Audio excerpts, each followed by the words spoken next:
You know, every economy has layers. At the bottom, people do the work. At the top, people own the systems that decide how the work is used and how the money flows. Most people spend their entire lives inside one layer without realizing the other layers even exist. So, in this video, we're talking about those layers. We're going to walk you through 5 layers of ownership from the simplest and most common to the most powerful and least visible. Welcome to Alex. You do the work level 1. You do the work. At the first level of ownership, you earn money by doing the work yourself. You show up, you use your skills, you get paid for the time you spend working.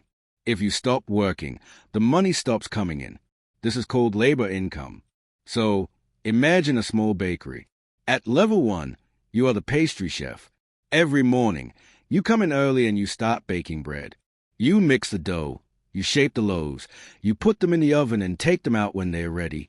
Customers buy the bread. The bakery makes money, and you get paid for the hours that you work that day.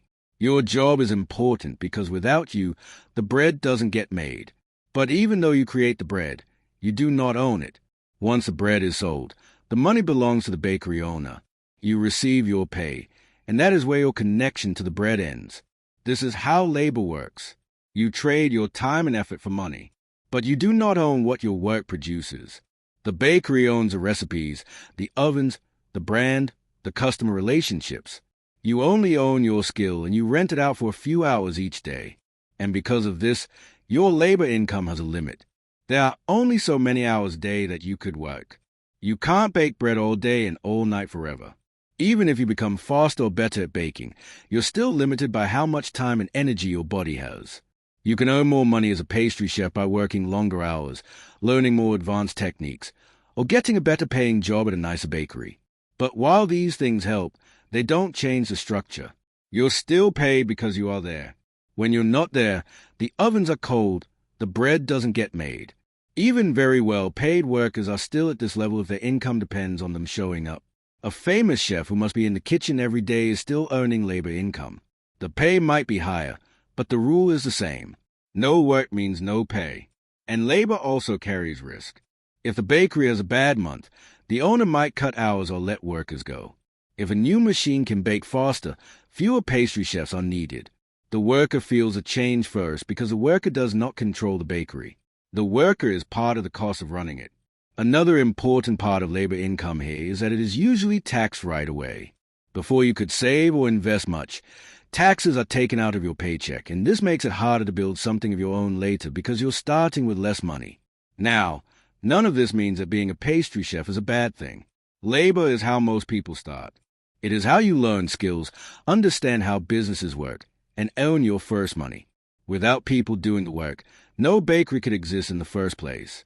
But at level 1, you are part of the machine. You help to run it, but you don't decide how it grows or where those profits go. Your income depends on your presence, your health, and your time. The next level shows what happens when income no longer depends only on your hands being in the dough every single morning. Level 2, you run the business. So at the second level of ownership, you're no longer paid for just doing the work. Instead, you own and run the business where the work happens. Your income comes from the bakery itself, not just from your 2 hands. In the bakery example, this is the point where you stop being the pastry chef and become the bakery owner. You might still bake bread, especially in the beginning, but that is no longer the main reason you earn money. No, you earn money because the bakery exists and customers buy from it. As a bakery owner, you decide how the business works. You choose what bread to sell, how much to charge, when to open, and who to hire. You pay for the ingredients, the ovens, the rent, and the workers. After all the costs are paid, whatever is left over is a profit, and that profit belongs to you. This is the key difference from level 1 because at level 1, you were paid first and the business kept what remained. At level 2, the business pays everyone else first and you keep what remains. And because of this, running a business carries more risk, but also more upside. If the bakery has a slow month, you earn very little or maybe even lose money. If the bakery becomes popular, your income can grow far beyond what you could earn as a single pastry chef. The ceiling is no longer your time. No, the ceiling is how well the business can operate. This is where systems start to matter. Okay, A well-run bakery does not depend on one person doing everything. It depends on routines, schedules, training, and rules. When those systems work, the bakery can sell bread even on days when you're not there. However, many business owners get stuck at this level. They own the bakery, but they still behave like the head pastry chef. They are always inside of the business instead of above it. When they take a day off, sales drop. When they get sick, the business struggles. In that case, they've changed titles, but not really structure. A true operating business at level 2 can survive short absences. The ovens still run, the staff still shows up, and the customers are still served. The owner is important, of course, but not required for every single task. This is the first step away from tying income directly to personal effort. Another important change at this level is responsibility. As the owner, you're responsible for everyone who works in the bakery. If sales are low, you still have to pay rent and wages. If something goes wrong, the loss is yours. Ownership means control, but it also means accountability. Taxes also change at this level. Instead of being taxed only on a paycheck, you're taxed on business profits. And this often comes with more rules, but also more options. You can deduct business costs, reinvest profits, and decide when and how money leaves a business. And this gives you more control over your financial life than at the labor level. Level 2 is where many people first feel like they are building something real. The bakery isn't just a job anymore. It is an asset that can grow, improve, and possibly be sold one day. The next level begins when you stop owning just a bakery business and start owning the things the bakery depends on. And this requires a new set of skills and knowledge. Stuff you could learn a lot faster using a tool like the Alex app. We designed our app specifically with entrepreneurs, founders, and high net worth individuals in mind. It's an ecosystem of daily coaching lessons, expert-led courses, and a networking community where you can discuss things with your peers, people on a similar growth journey as your own, to share insights, advice, and support. Hell, you might even meet your next business partner in the Alex network. So, join us on the inside by downloading the app at Alex. Como app and scan this QR code to get 25% off your annual membership. All right, with that said, let's move on to level 3. You own the building, you own the building. Now, at the third level of ownership, you stop owning only the business and start owning the assets that the business depends on. Your income no longer comes mainly from selling bread or managing staff. It comes from owning something that others must use to operate. In the bakery example, it's a point where you own the building the bakery operates out of. The ovens, the counters, shelves might still belong to the business, but the walls, the floor, and the location belong to you. Whether the bakery succeeds or struggles, the building itself remains valuable. And at this level, your relationship to work changes again. You're no longer responsible for daily operations. You don't need to decide what bread to bake or how many workers to hire. No, your main job is to own the building and to allow someone else to use it in exchange for rent. And this is a major shift because rent is paid before profit. The bakery must pay for the space it uses before the owner of the bakery owns anything. And this means your position moves higher in the financial order. You're no longer at the end of the line. You're closer to the source of stability. Owning the building separates income from business performance. If one bakery owner fails, another could come in and take their place. The bread might change, the logo might change, but the building remains. As long as the location remains useful, it can keep generating income. And this is why asset ownership is more stable than operating a business. Businesses come and go, but good assets last a lot longer. A bakery might struggle during a bad year, but people will still need places to open up shops, stores, and cafes. The asset serves many possible businesses, not just one. And at this level, your work is mostly done up front. You acquire the building, maintain it, and manage contracts. Once this is set up, income continues with much less daily effort than running a bakery. The asset doesn't need creativity or hustle. It needs upkeep and patience. Another important change here is how value grows over time. A bakery business earns money mostly from daily sales. A building can earn money in two ways. First, it produces rent every month. Second, it can increase in value as the area improves, demand rises, or prices go up. This creates two streams of benefit from the same asset. Now, asset ownership also changes risk. If the bakery business fails, the bakery owner loses income. If the building owner has a vacancy, income pauses, but the asset is still there. The loss is usually temporary. Over time, assets tend to recover, while failed businesses, well, they often disappear completely. Taxes also look different at this level.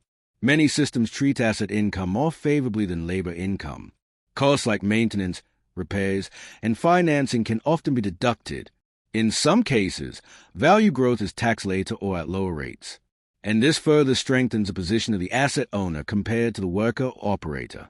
And importantly, you don't need to understand how to bake bread to own the building. This is another form of separation. Skill is no longer the main driver. Then there's you own the portfolio level 4. You own the portfolio. So in the bakery example, this is the point where you own several buildings across different streets or neighborhoods. Some are rented to bakeries, others to cafes, small shops, or restaurants, and each building produces rent, and together they form a steady stream of income. When you own only one building, a problem with that building affects most of your income. But when you own many buildings, problems become smaller.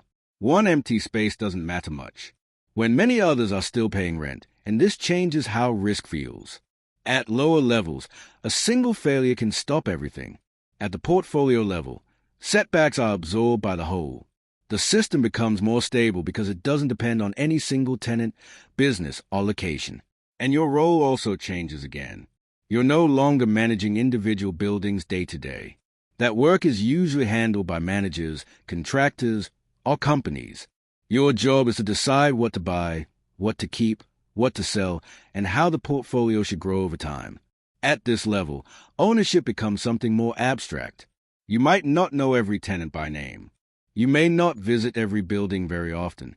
What matters is the performance of the entire portfolio. You track numbers like total rent, expenses, vacancy rates, and long-term value growth. Another key shift is access to better opportunities. Owners of multiple assets are often treated differently by lenders, partners, and institutions. Borrowing becomes easier and cheaper because risk is spread across many properties, and this allows a portfolio to grow faster than a single asset ever could. Income at this level is also more predictable. While individual rents might change, the total income tends to be smoother, and this makes planning easy and reduces dependence on any one event or decision. And you might think this is a final level, but there's actually one more. You own the owners. Level 5 is when you own the owners. So at the 5th level of ownership, you no longer own individual assets directly. Instead, you own the structures that own those assets. Your income comes from control, allocation, and scale, not from managing buildings or businesses. In the bakery example, this is the point where you don't own bakeries or buildings at all. Instead, you own a holding company or a fund that owns many portfolios of buildings. Other people decide which buildings to buy, how to manage them, and when to sell them. You decide who controls the capital and how it's deployed. So this level exists because managing many assets becomes pretty complex.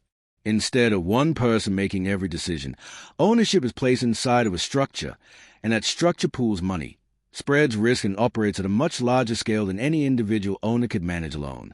At this level, your role isn't to pick tenants or fix buildings. No, your role is to set the rules. You choose the strategy, the limits, and the incentives. You decide what types of buildings a fund can own, how much risk it can take, and how the returns are shared. At this level, you're several layers removed from that bakery. Someone else runs a bakery. Someone else owns a building. Someone else manages a portfolio. The fund owns a portfolio, and you own the fund. Each layer takes a small share, but the scale makes the outcome pretty large. And this is why this level is often invisible. From the outside, people see bakeries, shops, and buildings. They don't see the holding structures above them. Ownership becomes harder to notice as it becomes more powerful. Taxes and legal treatment are also different at this level. Of course, holding structures are often designed to move capital efficiently across time and borders. Profits can be reinvested, deferred, or distributed in ways that are not available at the lower levels. The rules favor those who own the structure, not those who work inside of it. And this is a final level because there's nothing above ownership of ownership. At this stage, you don't participate in the economy. You shape the parts of it that others participate in. All right, Elixir, that's all from us today. We'll see you back here next time.